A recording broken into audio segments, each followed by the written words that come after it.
Okay. It is the appointed hour, and I'll call the July 13th, 2021 meeting of the Street Committee to order. And with that, we'll turn it over to Mr. Warren. Great. Excellent. Welcome. We have two items on the agenda. The first is a subdivision plat. It's really a lot line relocation, and typically a lot line relocation such as this would be just reviewed by staff, but they are relocating a public utility easement along with the relocation of the property line, so that therefore it does need to go through council, through the street committee, and then through council. So we are going to be heading towards Fallen Branch Corporate Park. I will pull up, let's see here.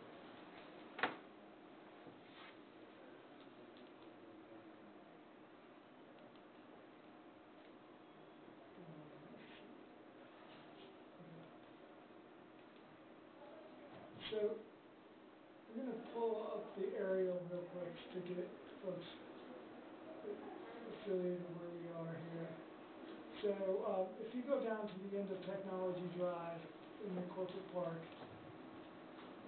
you'll have Backcountry here on the left, Inorganic Ventures, and then you have the former Dish Network, which is now Moog. That is now who? Moog. So Moog is there now. I did not. Yeah, so they have quite an operation there. Moog. Yeah, right. Yeah, Moog. Moog. I think I saw Mr. Wade here. It's spelled Moog, but it is Moog. Yeah. Moog. Okay. So they bought that building. So they bought that building, and they are now, they've moved some operations from other facilities in different parts of the country, maybe even overseas, and they've consolidated it there. I haven't read anything about that. Well, we were hoping that they would be doing a ribbon cutting here pretty soon, but I mean, they did open, during COVID, so I'm hoping that they will do something more permanent. Okay. So it's a really good use for the building. But there is a road that is gravel now, but intended to be a road through here, and it has a cul-de-sac. And the two parcels in question are right here along the interstate.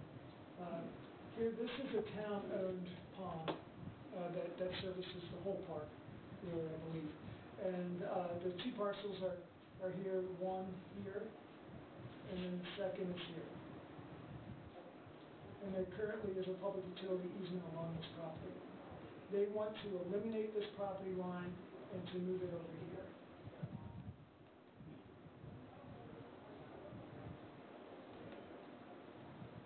What's in there? Is it water, sewer? So it's currently they went out and verified there are no utilities within the public utility easement at this time. So it is unused. What's it planned for? So I think it was just a public utility easement that was centered on the property line. Oh, just a standard garden variety, sanitary or gravity sewer? Because the actual sewer line comes through here with the public utility easement. Okay, I got you. Through here. But where they're planning to move the line is here. Okay. So the new lot line would be this whole parcel here.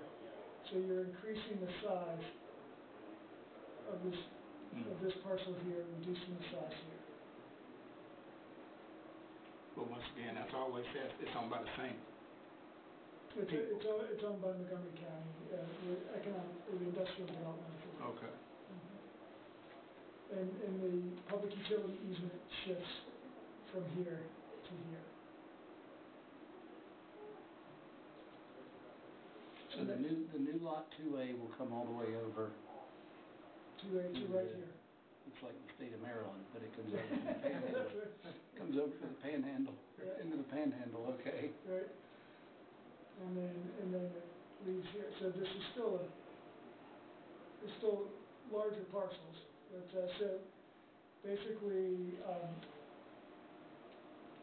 lot 2A was 2.6 acres before. They're adding about, a little shy of 1.5, and so it'll be about a 4-acre parcel, a little over 4 acres. And then they're taking away about 1.5 acres from from parcel 2D. So that will be a parcel of 6 acres. So it was a parcel of about 7.5 acres. So not too big of a change, but staff does not have before you approve public utility easements.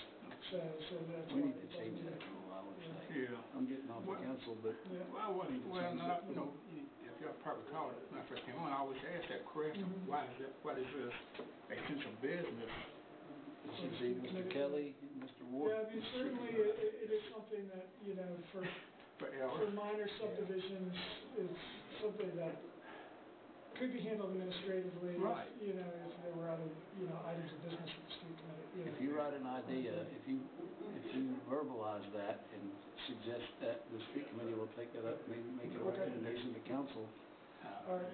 Yeah, This is- yeah, I mean, I agree. whatever the rules are that you think, because this type of stuff, who are we to decide this? I mean, you You guys got are. expert, I mean, It's a de minimis change. yeah, There that's you what I'm go. saying. It's just, Well, but the wording, I would ask, if Mr. Bishop is okay with it, I would ask that you tell us, what types of those, 2 or 3 things that really we shouldn't have to do. And then we could discuss it and present it to council as a recommendation. It would sort of be tightened up. Not tonight, not talking about tonight, though. Oh, no. And I guess, where's that threshold, for like a Yeah. subdivision, is it 5 lots? Something. Is it 50 lots? Well, what you think is reasonable, Okay. because Yeah, I there should think be the some larger stuff benchmarking. council needs to be aware of. Yeah, But okay. I Yeah, would- that's, I would trust yours and Mr. Kelly's judgment to tell us Yeah. what you think seriously. makes, Always where's that wondered. line for de minimis? yeah, And Yeah. we could just handle that all together at one time, because, Well, I agree, I mean, I know. You both are here this evening, Yeah. and Y'all have a problem with that? no. Yeah, I but if agree. you may make a bullet list, maybe the types of things, if there's 2 or 3 or 4 things that you think, and you know what we're talking about, but the Yeah, bigger stuff, absolutely. council should know what's going on, but Yeah. it might be an outcome of our street committee meeting is to sort of streamline, is a good word, to streamline this use of time for everybody. No, I agree. Because you all are here in the evenings, and guess what? We don't, what do we know about it? They know about it. All I know is what they tell me. And Right. That's why I asked. Okay. I know that might be And the, we had done some previous research before, just to kind of see what are other communities doing, so Okay. we can pull that back up and kind of see, well, see what works, for. you can, but I'd trust your all's judgment with what you think that de minimis is and what council should be aware of. And then we can discuss that.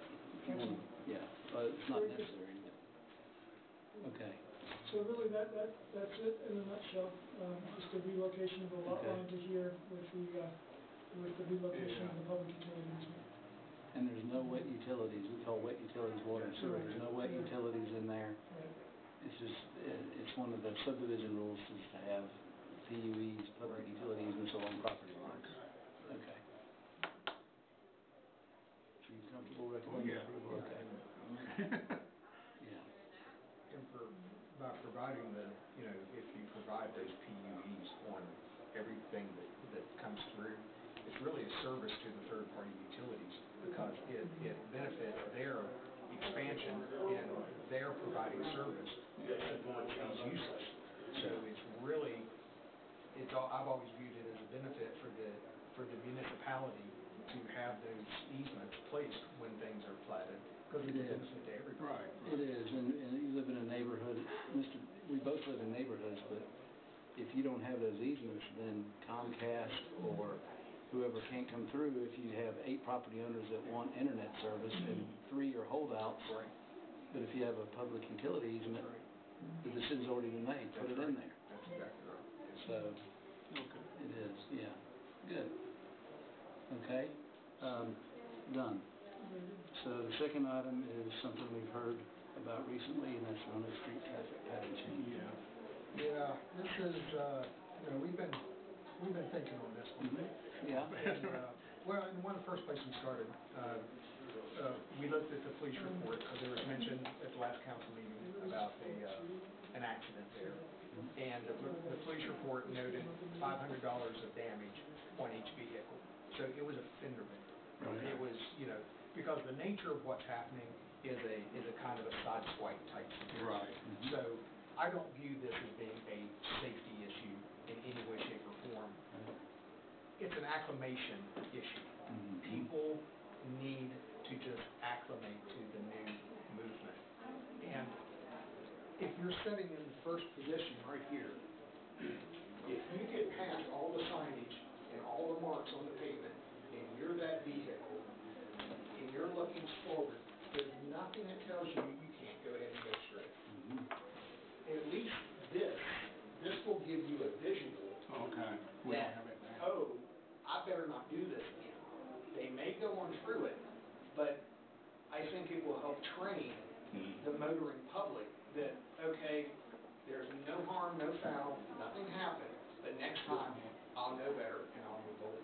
Okay. So what we're proposing the temporary markings. These are like peel and stick.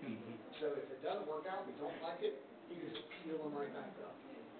And if it does work, the water line project's going to be coming through.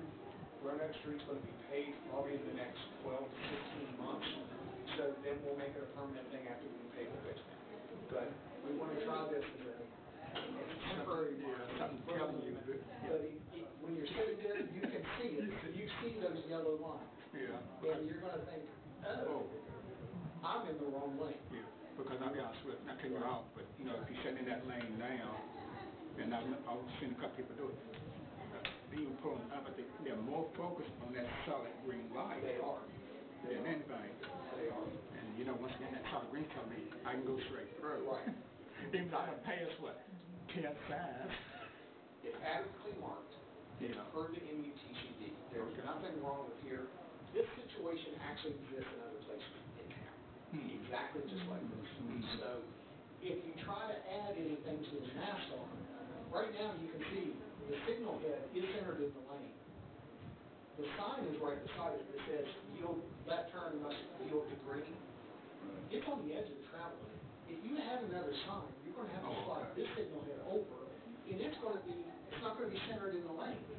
So it really needs to be centered.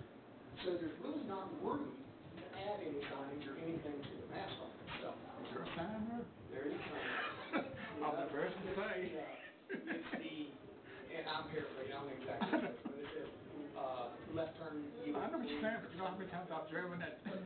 This needs to remain a permissive left, and how it's set up right now is a permissive left. Okay. If we add anything to that signal pole, there's a factor of safety. That thing is old. I'm going to have to look at it again. You can tell by looking at it. That thing is old. Yeah. There was a factor of safety designed with these things, but it wasn't over-designed. So given the age, I'm a little hesitant to even try to manipulate or do anything with the match art. I think this is a solid, low-cost solution. And these people can't say we're not trying something. And people just need to acclimate to it. Right. That's the main thing right there. MUTCD compliant. Okay. And it's an acclimation thing in my professional opinion. The motoring public just needs to get used to it. Stood down here the other day and watched it, counted about 50 cars, one person drove straight through. Yeah. So let's talk about that left turn lane, like you said, the first position there, the car that you see there. Now, is that marked for left turn only, or is it marked through left? Well, it is marked for, it has green arrow, so it has As a protected. it has a protected movement, and then it goes to green, and the sign is there that says, left turn yield to green, or something to that effect. I understand, but the left arrow in that left lane, is it? It's left. It's just left. Left turn on. It's just left. Well then, yeah, And the one okay. before it is just left. Okay, that's about three, isn't it? It's just left. Okay, so there's plenty of guidance there. Then that's what, 3 signs? There's 3 signs if we get there. There's at least 2 signs and 3 paint markings notifying you that it's the left only. And I think Well, that the 2 signs temporary or are those the permanent? No, we're gonna, Those- and they got red flags on Okay. there. Yeah, I got the orange flag too. But at least this gives you a visual, if you're sitting there, or you're coming through, you can see that paint marker in advance. Yeah. And it will help continue to train the motoring public that that's not a permissible movement anymore. Right. Okay. So, and like I said, in my opinion, people are already acclimating to it. It's been about 6 weeks now. Yeah. People are getting used to it. Well, see, I've seen one or two, and I think it's because they're used to doing it, used to that solid green It's light. muscle memory. It's muscle memory. They've been driving through there for 30 years. They have. And that's just what people, I've been doing this for 50 years. Well, guess what? Right. Yeah. All right. So, okay. Well, that sounds like a good next step, I guess. And hopefully it'll be all in favor. So that, I'm happy to know that that's a left turn only. I don't come through there enough to know that is left. So they already know that if they're going straight, then they're in the wrong lane. Yes, sir. If they are paying attention to how it's marked, So they they're know. already being told you can't go straight here because it's a left turn. Yeah. And like I said, if you try to add a sign to this, number one, I don't know that you can do it because of the age of the signal, and they're designed for a certain load. They do not hold their signs. But even if you added a sign, it's going to be over here. It's not even in line with you now. Right. You want those signage, those signals and signs to be centered in the lane so you know it's pertaining to you as you're sitting in the intersection. I'm with you now. There's a sign on the pole itself. There it is. I thought you said it was up in like another sign. I said, you never seen that up. On that one I've seen. It's I'm on with you. the I've seen arm The mask up arm. there, I was right thinking- beside the light. It's the 4-ball, there's a Yeah. sign, and then there's the 3-ball. Gotcha. And it's right between the two, and it's on the edge of the travel lane now. So if you add something else, it's going to be in the lane that you're not making the movement through. Yeah, to me that sounds like a You good don't want to go there. Okay. Right now, it's compliant with the manual, the traffic, the MUTCD. Mm-hmm. So we think this is a good addition to help continue to train people that that's not a movement that's allowed anymore. It's additional guidance. It's additional guidance. To use a technical term, it's additional guidance. I mean, I just walked in here, Well- but I've been there several times too. And if that turn arrow is there, even if there was one maybe sooner, a turn arrow, so it'll give you more of a, There's 3 there. there are 3 now? There's 3 there, yes sir. Okay. Yeah, there's 3. I mean, not to pick your spot. No. There's 3. Oh, there's At 3, least okay, 3. good. Yes. Yeah, I haven't been by there in a couple of weeks, so. Yeah. went down there and counted the other day, about 50 vehicles, one person went straight. So, and many people turned. Okay. Many people were already queued up in Yeah. the right lane, and it was functioning fine. And if someone else pulls through there, once you put this striping down, and they do pull through there, when they come up on that yellow, they're going to be a lot more careful about. They'll be like, they'll do it once or twice and say, "Man, I'm in a no-fly zone here." You know, when you're driving across the yellow paint. Right. Well, and I'm not a police officer, but double yellow, you're not supposed to cross it. Right. You're not supposed to legally. I guess technically it's more that somebody could, not that I want anybody cited. Right. But, Well, it it's became more that- consistent with enforcement. Yeah. It's a very good, cost-effective recommendation. Yeah. Because I agree with you, Sam.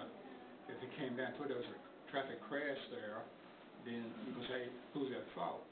Me as a police officer, I'll say, hey, this yellow means you don't go. Right. Right. I'm like, yeah, I wouldn't Yeah. want anyone to charge, but that's what I would look for. Right. But right now, there's nothing telling you other than when I would say, hey, back there, what's wrong? You know, did you not see it? Well, I see it, but the light bulb didn't come on. Yeah, but at least if you're sitting there, Yeah. you're going to see that yellow I think and it's- say, yeah. I'm in the wrong lane. Yeah. At least when stop, I would hope we're going to stop. Well, and I do think, you're right, Councilman, it will make you more cautious. It will. Because as okay, I need to go straight, they may pull up and stop there now, Mhm. and wait till the other traffic goes by, and then they continue on with going straight. Sitting right. Okay. Very good presentation and good thinking, and whoever gets credit for it, please thank them. I will tell Sam, I will share that with See, him. when y'all This has taken, we kicked the can around the room for about 2 days. That's a good idea. Yeah, because we were thinking, you know, the delineators that you can install and they just flop over? Yeah. We thought, well, what about some of those? And I thought, no, because that's gonna make somebody move more abruptly. So we thought, let's just do it, let's just try it with paint and see what happens. Yeah. Okay. Very good. All right. What else? Those are the only two items on the Well, agenda? I have something else I need to bring up. Okay. It's not strict for me, but I guess it might be. Every weekend, out there by Peppersburg Road, Okay. Route 114, and North Franklin Street, someone's putting signs in the medium that was it Clifton Homes, Clifton Homes. Okay, yes, we've had to follow up with them. I've noticed for the last at least 3 weekends, they're putting signs out there, but then like Monday, they're gone. Right, yeah, So, no, we've taken them several times. And, Well, yeah, and then so we're chasing them, but yeah. okay. So they are putting them out and taking them up. Right, Okay. yeah. All right, We'll give them a call. okay. And one more question, since we're here. It's something, because I live on that side of town, but has VDOT done their retiming, their coordination? They have, sir, yes, they have. So you may notice some of the left movements being a little shorter, but you may notice that the through movement The throughput is higher? is much higher. Okay. Yes. I'm glad to hear that. Yes. What we're talking about, Sam, is, or Mr. Bishop, is from Sheets Oh, no, yeah, up to Hardee's, Okay. that corridor there. yeah. It's been a disaster. It's been a disaster because it's not been a coordinated system. Right. Okay, like in Blacksburg, for instance, our firm actually did the Blacksburg ones that carries you through downtown area. Blacksburg, you can move through pretty Yeah, quickly now yeah. because they're a coordinated system. Once you're on the main line, Main Street, you move. Yeah.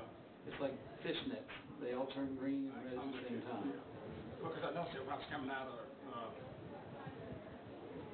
from Home Depot, it seemed like to come out onto North Franklin, that light was very short. It is shorter now. Yeah, I don't, that's why I asked. What's up? It is shorter. You better really move. Yeah, it is shorter. It's a lot shorter. Yeah, okay. But I know we drove it the other day, and we got all the way from the Marketplace light right Yeah. there, all the way to the Cambria, the new signal on, that we relocated at Cambria. I'm glad to hear Okay, that. so maybe to keep traffic. So, Great shot. you know, with Okay. traffic, when you route from Peter, you have to pay Paul. Yeah, well, I'm great. You route from Peter on the side streets, which Yeah. unfortunately 114 is the side street there compared to North Franklin. Well, it's fortunately, like even coming out of the mall from Chick-fil-A, that light, you would come onto Main Street. Right. So that's, Well, malfunction, but it's just, you might get 3 cars through it. But, Okay. Councilman Robin Peter to pay Paul, but you'll notice also that the right movement off of Pepper's Ferry on moving on the south, that south movement by Walgreens, it would stack up there now. Oh, yeah. Now that it's moving, you're gonna have less stacking Oh, right yeah. there Yeah, on yeah, that yeah. one So, movement. so you answered my question. They have They have. they've implemented their They have. retiming. To the best of my knowledge, they have. Thank you. Okay, yeah. All right. Okay. Good meeting. All right, Presentation. good meeting. Good job. Thank you. Yeah. Thank you. Unless we have to do it for me. Yes. Oh my God. Wow.